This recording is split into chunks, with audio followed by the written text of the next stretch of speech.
नमस्कार, जय हिंद दोस्तों। आपका स्वागत है आपके चैनल अपने YouTube channel the academic access में। आज हम लोग क्लास 10 के हम लोग विज्ञान के कुछ प्रीवियस ईयर क्वेश्चन को देखेंगे जो परीक्षा के दृष्टिकोण से अति महत्वपूर्ण रहेंगे। चलिए आज की क्लास हम लोग कुछ महत्वपूर्ण शब्दों से शुरू करते हैं।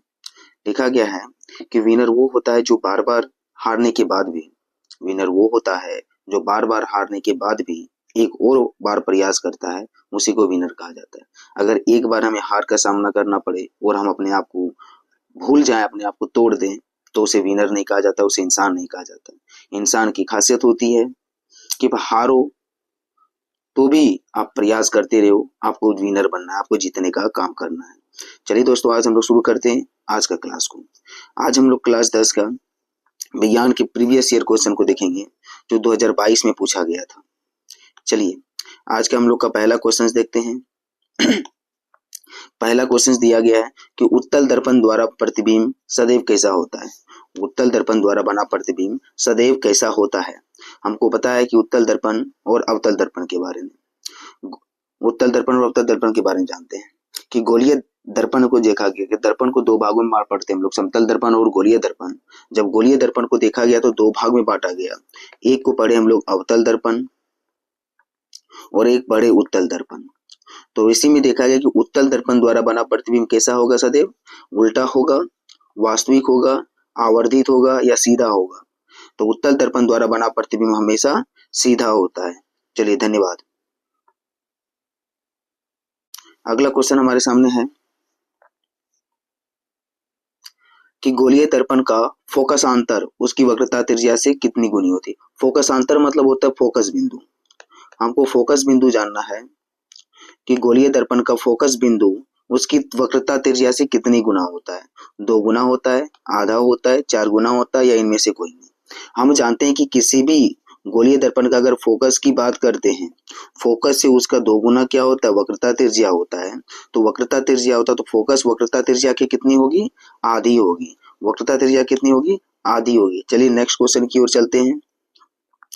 बोला गया है कि अवतल दर्पण की फोकस दूरी क्या होती है। हमेशा देखना कि अवतल दर्पण में, जब अवतल दर्पण में किसी भी चीज की बात करेंगे तो फोकस दूरी हो जाए या वस्तु की दूरी हो जाए, ये सारी चीज की जब बातें करते हैं तो अवतल दर्पण में फोकस की दूरी क्या होगी, वो ऋणात्मक होगी या धनात्मक होगी या शून्य होगी या इनमें से कोई नहीं। तो अवतल दर्पण में जितने भी पॉइंट बनेंगे, जो फोकस दूरी होगी, वक्रता त्रिज्या होगी, सारे क्या हो जाएंगे, ऋणात्मक में आएंगे। चलिए नेक्स्ट क्वेश्चन के लिए लिखा गया है कि हजामती दर्पण के रूप में किस दर्पण का उपयोग किया जाता है।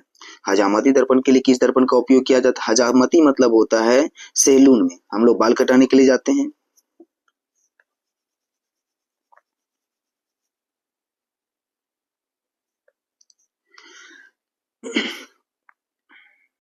हजामती दर्पण मतलब हम लोग सैलून में जो बाल कटाने जाते हैं, जो लगा हुआ शीशा रहता है, उसी को हजामती दर्पण कहा गया। तो हजामती दर्पण में कैसा दर्पण का उपयोग किया जाता है, अवतल दर्पण, उत्तल दर्पण, समतल दर्पण या इनमें से कोई नहीं। तो हजामती दर्पण के रूप में अवतल दर्पण का उपयोग किया जाता है। किसका उपयोग किया जाता है, अवतल दर्पण का उपयोग किया जाता है। चलिए नेक्स्ट क्वेश्चन की ओर चलते हैं। गोलीय लेंस मुख्यतः कितने भागों में कितने प्रकार के होते हैं। गोलीय लेंस मुख्यतः कितने प्रकार के होते हैं आपको पता होना चाहिए। एक गोलीय लेंस की जब बात करेंगे, इसको 2 भाग में बांटा गया है। जब गोलीय लेंस को 2 भाग में बांटा गया है, एक उत्तल लेंस, एक अवतल लेंस की बात करेंगे। जब उत्तल और अवतल लेंस की जब बात किया गया तो ये 2 भागों में बांटा गया। तो गोलीय लेंस कितने प्रकार के होंगे, 1 प्रकार के, 2 प्रकार के, 3 या 4 प्रकार के, 4 प्रकार के। तो गोलीय लेंस 2 प्रकार के होते हैं, क्योंकि गोलीय दर्पण भी 2 प्रकार के होंगे और गोलीय लेंस भी 2 प्रकार के होंगे। धन्यवाद। नेक्स्ट क्वेश्चन है, उत्तल लेंस द्वारा वास्तविक आवर्धित प्रतिबिंब बनता है। उत्तल लेंस द्वारा वास्तविक आवर्धित प्रतिबिंब बनता है जब वस्तु की स्थिति होती है कहाँ पे, जब वस्तु की स्थिति कहाँ पे होगी, जो इसका आवर्धित प्रतिबिंब बनेगा। क्वेश्चन पूछा गया, क्वेश्चन समझिए। उत्तल लेंस द्वारा वास्तविक आवर्धित प्रतिबिंब बनता है जब वस्तु की स्थिति होती है कहाँ पे, वस्तु को रखेंगे जो उसका उत्तल लेंस पर वास्तविक और आवर्धित प्रतिबिंब बनेगा। फोकस पर रखेंगे या लेंस और फोकस के बीच में रखेंगे या फोकस और वक्रता त्रिज्या के बीच में रखेंगे। 2f मतलब हो गया वक्रता त्रिज्या, या वक्रता केंद्र और अनंत के बीच में रखेंगे। जब हम वस्तु को फोकस और वक्रता त्रिज्या के बीच में रखते हैं तब उसका वास्तविक आवर्धित प्रतिबिंब बनता है। किस दर्पण में, सॉरी किस लेंस में, उत्तल लेंस में। किस लेंस में, उत्तल लेंस में। उत्तल लेंस में जब किसी वस्तु को फोकस और वक्रता त्रिज्या के बीच में रखते हैं तब उसका वास्तविक और आवर्धित प्रतिबिंब बनता है। अगला क्वेश्चन है, जब प्रकाश की किरण हवा से कांच में जाती है, आपको बताया गया होगा, पढ़े हैं आप, कि जब कोई भी प्रकाश की किरण विरल माध्यम से सघन माध्यम में प्रवेश करती है, तो उसकी स्थिति क्या होती है। जब सघन माध्यम से विरल माध्यम में प्रवेश करती है तो उसकी स्थिति क्या होगा। यहाँ पे विरल और सघन का मतलब क्या हो गया, जब मुक्त में हवा बहेगी, मुक्त मतलब क्या कहेंगे, निर्वात में जब हवा बहेगी, एटमॉस्फेयर में जब बाहर में हवा बहती है, इसको विरल कहा जाता है माध्यम। और जब किसी वस्तु से टकरा के उसमें प्रवेश करती है तो उसे सघन माध्यम कहा जाता है। तो यहाँ पे क्वेश्चन हमारा क्या दिया गया है कि जब प्रकाश की किरणें हवा मेरा क्या हो गया, विरल माध्यम हो गया, और कांच, यहाँ कांच लिखा गया तो कांच कौन सा माध्यम हो गया, हमारा सघन माध्यम हो गया। जब प्रकाश की किरण विरल माध्यम से सघन माध्यम में जाती है तो वह मुड़ जाती है, किस तरफ मुड़ जाएगी, अभिलंब की ओर, अभिलंब के समानांतर जाएगी, या अभिलंब से दूर जाएगी, या अभिलंब की ओर मुड़ेगी। हमको पता है कि जब विरल माध्यम से सघन माध्यम में प्रवेश करेगी तब प्रकाश की किरण क्या करेगी। मान लीजिए ये एक कांच की प्लेट है, ये मेरा अभिलंब बिंदु है। जब यहाँ से प्रकाश की किरणें यहाँ से आई तो इसे जाना चाहिए था इधर की ओर, बट ये मुड़ किधर जाती है, ये मुड़ किधर गई, इस ओर मुड़ गई। इसी के से समझ में आता है, जब प्रकाश की किरण हवा से कांच में प्रवेश करती है तो उसे जाना चाहिए था सीधा, बट ये क्या, कांच के गुण के कारण, विरल माध्यम के कारण ये किधर मुड़ गई, अभिलंब की ओर मुड़ गई। समझ में आ गई बात, चलिए धन्यवाद। लेंस की क्षमता का एसआई मात्रक क्या होता है, लेंस की क्षमता का एसआई मात्रक क्या होता है, जूल, वाट, अर्ग या डायोप्टर। हम लोग पढ़ते आ रहे हैं कि लेंस की क्षमता जो मापा जाता है वो डायोप्टर में मापा जाता है, लेंस की क्षमता डायोप्टर मापा जाता है। हमारे नेत्र में लेंस होता है, कैसा लेंस होता है, अवतल लेंस होता है, उभयोत्तल लेंस होता है, समतल लेंस होता है, या द्विफोकसी होता है। हमारी आंख में जब एक लेंस लग, जानते हैं आपकी आंखों में लेंस लगा हुआ है, तो वह लेंस कैसा होता है, इसको कहीं कहीं उत्तल लेंस भी लिखा दिया जाता है। उभयोत्तल को उत्तल लेंस भी देखने को मिलेगा ऑप्शन में, तो उत्तल लेंस लगा दीजिएगा अगर उभयोत्तल नहीं रहेगा तो। अगर उत्तल लेंस है तो उसको भी लगा सकते हैं, कोई दिक्कत, बट इसका ओरिजिनल क्या हो जाएगा, उभयोत्तल लेंस। चलिए नेक्स्ट की ओर।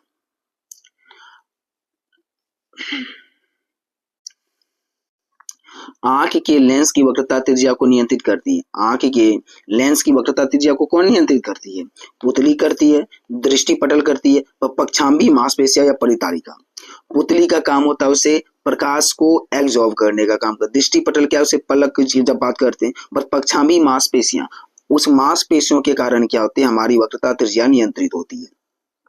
किस तरह से आंखों का कार्य किया जाएगा, वो सारे नियंत्रण कौन करेंगे, हमारी आंखों की मांसपेशियां करेगी, जिसको पक्षांबी मांसपेशियां कही जाती है। चलिए नेक्स्ट क्वेश्चन की, अस्पष्ट दृष्टि की अधिकतम दूरी कितनी होती है। न्यूनतम दूरी तो हमें पता है, न्यूनतम दूरी जो होता है, न्यूनतम दूरी हमारा 25 सेंटीमीटर होता है। 25 सेंटीमीटर से कम को हम कम की दूरी को स्वस्थ दृष्टि नहीं कहा जाता, हम पढ़ नहीं सकते। अगर 25 सेंटीमीटर से और नजदीक कर देंगे तो हमें साफ साफ दिखाई नहीं देगा। बट इसकी अधिकतम दूरी की बात की गई तो अधिकतम मानक दूरी क्या होगा, ये अनंत होगा, कहाँ तक देखा जा सकता है ये पता नहीं है, बट न्यूनतम हमारा 25 सेंटीमीटर होता है। तो इसका आंसर क्या हो जाएगा, अनंत हो जाएगा। चलिए नेक्स्ट क्वेश्चन क्या है, अवतल लेंस के चश्मे का उपयोग करके किस दृष्टि दोष को दूर किया जाए। अभी तुरंत आपको दृष्टि दोष वाली क्वेश्चन में कभी दिक्कतें नहीं होगी। आप याद रखिएगा, पटाख से समझ में माइंड में रखिएगा, निकट और दूर, किसमें ज्यादा लेटर आपको देखने को मिल रहा है, निकट में ज्यादा लेटर है, तो जिसका लेटर ज्यादा, जिसमें लेटर ज्यादा, जिसमें लेटर कम, तो अब लेंस में भी वही देखेंगे, किस लेंस में लेटर ज्यादा है, तो निकट में लेटर ज्यादा है, तो अवतल लेंस में क्या होगा, अवतल लेंस में क्या होगा, और लेटर ज्यादा तो निकट का बड़ा वाला का बड़ा और छोटा वाला का छोटा, ऐसे याद रखेंगे। अगर कभी कभी हमको परेशानी कर देते निकट दृष्टि दोष में कौन सा लेंस लगाएंगे और दूर दृष्टि दोष में कौन सा लेंस लगाएंगे, तो इसमें दिक्कतें आती, तो ये दूर करने का सबसे आसान तरीका याद करने का ट्रिक हो गया। अगर जिस लेंस का लेटर ज्यादा और लेटर से बना है उसमें भी लेटर ज्यादा वाला हम लोग दृष्टि दोष लेंगे। जैसे अवतल लेंस में 4 लेटर है, निकट में 2-3 लेटर है, तो ये तीनों क्या बड़ा वाला है, दूर में 2 और अवतल में 3 हुए, तो ये छोटा छोटा ये बड़ा बड़ा, तो इससे याद रह जाएगा निकट दृष्टि दोष के लिए हम लोग अवतल लेंस का उपयोग करेंगे और दूर दृष्टि दोष के लिए हम लोग उत्तल लेंस का उपयोग करेंगे। चलिए बहुत बहुत धन्यवाद। तो इसका आंसर क्या हो जाएगा राइट आंसर? इसका राइट आंसर क्या होगा? निकट दृष्टि दोष। तारे का टिमटिमाना, तारे का टिमटिमाना प्रकाश के किस घटना का को दर्शाता है? जो तारा टिमटिमाता है वो कौन सी घटना को दर्शाता है? प्रकाश के परावर्तन के कारण क्या होता है, किसी वस्तु को हम लोग देख पाते हैं। प्रकाश के परावर्तन के कारण किसी वस्तु को देख पाते हैं। प्रकाश की प्रकीर्णन, प्रकाश का वर्ण विक्षेपण, तो यहाँ पे आंसर प्रकाश का अपवर्तन। हम लोग पढ़ते आ रहे हैं कि प्रकाश के अपवर्तन के कारण, प्रकाश के अपवर्तन के कारण क्या होता है, तारे हमें टिमटिमाते हुए नजर आते हैं, क्योंकि तारे जो हैं वो धरती से बहुत ही दूरी पे है, और जब हमारे प्रकाश उस वहां से प्रकाश की किरणें जब आती है तो हमारी वायुमंडलीय प्रभाव के कारण वो टिमटिमाते हुए नजर आती है। तो ये प्रकाश का अपवर्तन कभी अप एंड डाउन होते रहता है, किसके कारण? वायुमंडल के कारण। प्रकाश की किरणें ऊपर से जब आती है तो वो क्या करती है, वायुमंडलीय प्रभाव के कारण क्या होते, अप एंड डाउन करती है, जिसके कारण से वो हमें टिमटिमाते हुए नजर आते हैं। और इस तरह की घटना को, प्रकाश की इस तरह की घटना को हम लोग क्या कहते हैं? प्रकाश का अपवर्तन कहते हैं। चलिए बहुत बहुत धन्यवाद। अगला क्वेश्चन हमारे सामने है, किसी अभिक्रिया में भाग लेने वाले पदार्थ, किसी अभिक्रिया में भाग लेने वाले पदार्थ कहलाते हैं, किसी अभिक्रिया में भाग लेने वाले पदार्थ कहलाते हैं उपाचायक, अपचायक या अभिकारक या उत्पाद। आप जानते हैं जब भाग लिया जाएगा, लेना, भाग लेने का लेने की बात किया जाएगा, लेना, तो वह क्या होगा? अभिकारक कहलाएगा। अभिकारक कहलाएगा। जो भाग लेगा उसे अभिकारक कहते हैं। जो अभिकारक क्रिया के बाद, जो अभिकारक भाग लिया और प्रतिक्रिया करने के बाद जो भी प्रोडक्ट तैयार होगा, जो भी चीज मिलेगा, उसको क्या कहेंगे? उत्पाद कहेंगे। चलिए बहुत बहुत धन्यवाद।